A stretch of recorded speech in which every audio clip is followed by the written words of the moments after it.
کیا حال ہے سر؟ خیریت سے ہیں؟ اللہ ٹھیک کا ہے؟ احسان ہے، اللہ تعالیٰ کا بڑا احسان ہے، حکم کریں۔ آپ کے لیے بہت ساری دعائیں، اللہ پاک آپ کو تھینک یو سلامت سر۔ رکھے۔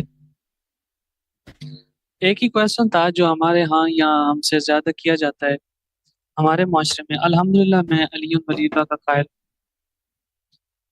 اور اہل تشیع سے ہی میرا تعلق ہے، جی اور ہمارے ہاں جو یہاں سب سے بڑا سوال کیا جاتا ہے کہ ہمیں بتایا جاتا ہے علی یہاں پڑھنا ہے یہاں نہیں پڑھنا۔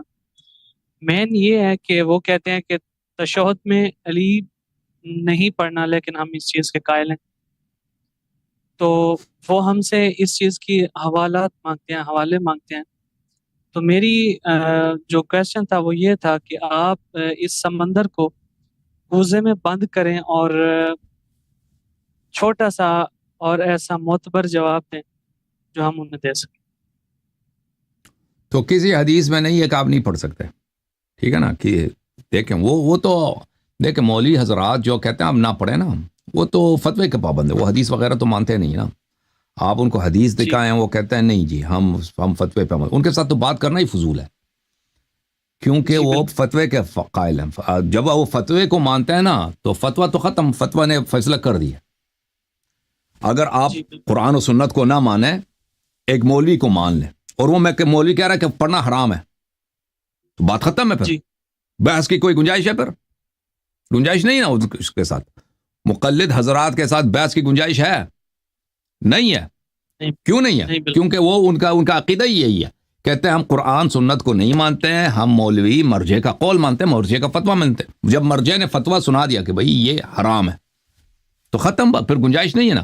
البتہ جو شخص کہتا ہے کہ نہیں میں قرآن سنت کو مانتا ہوں، مولوی کے قول کہ میں مجھے پرواہ نہیں کہ مولوی کیا کہہ رہا ہے، قرآن و سنت کیا کہہ رہا ہے، تو عرض یہ ہے کہ قرآن و سنت میں اہل بیت طاہرین علیہم الصلوۃ والسلام کے کسی حدیث میں نہیں ہے کہ آپ نہیں پڑھ سکتے، ٹھیک ہے نا؟ کسی روایت میں نہیں کہ جی نہیں پڑھ سکتے۔ روایت میں ہے کہ پڑھنا چاہیے۔ وہ کون سی روایت ہے؟ میں آپ کو دکھا دیتا ہوں روایت، ایک منٹ۔ یہ کتاب ہے الاحتجاج الطبرسی جزء اول، یہاں پہ حضرت امام جعفر صادق علیہ السلام کی حدیث ہے، صفحہ نمبر 158 میں، کہ جب تم لا الہ الا اللہ محمد رسول اللہ کہہ دو تو اس کے بعد کہہ دو علی امیر المؤمنین، ٹھیک ہے نا؟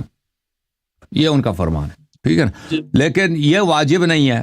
کیوں واجب نہیں ہے؟ کیونکہ امام جعفر صادق علیہ السلام کی اپنی حدیث ہے کہ تم لا الہ الا اللہ محمد رسول اللہ صلی اللہ علیہ وسلم کہہ دو شہادتین میں، تو یہ کافی ہے، یہ مجزی ہے، یعنی کافی ہے، یعنی کافی کا مطلب یہ نہیں اس کے بعد نہیں کہہ سکتے، یعنی یہ نماز ہو گئی بھائی، کہ اگر نہ کہیں مزید الفاظ نہ کہیں تو نماز صحیح ہے، ٹھیک ہے نا؟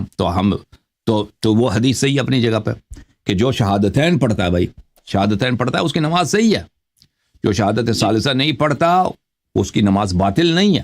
کیوں؟ کیونکہ امام جعفر صادق علیہ السلام کا فرمان ہے کہ جو شہادتین پڑھتا ہے اس کی نماز صحیح ہے، تو ختم۔ تو پھر اس کا مطلب ہے جو مزید کہیں اشہد ان علی ولی اللہ، اگر کوئی کہنا چاہے تو وہ واجب نہیں ہے، وہ کہنا چاہیے، اگر کوئی نہ کہے تو اس کی نماز باطل نہیں، صحیح ہے۔ مطلب یہ کہ نماز کی خوبصورتی کے لیے یہ پڑھا جا سکتا یعنی عرض یہی ہے کہ اگر آپ کہہ دیں تو یہ اللہ کو پسند ہے، یہ مولا کا فرمان ہے، اگر نہ بھی کہیں تو اس سے نہ کہہ دیں تو بھی نماز آپ کی باطل نہیں ہے، ہے۔ اوکے؟ ٹھیک، بہت شکریہ، بہت شکریہ۔ اللہ آپ کو بہت عزت ہے، تھینک یو سر۔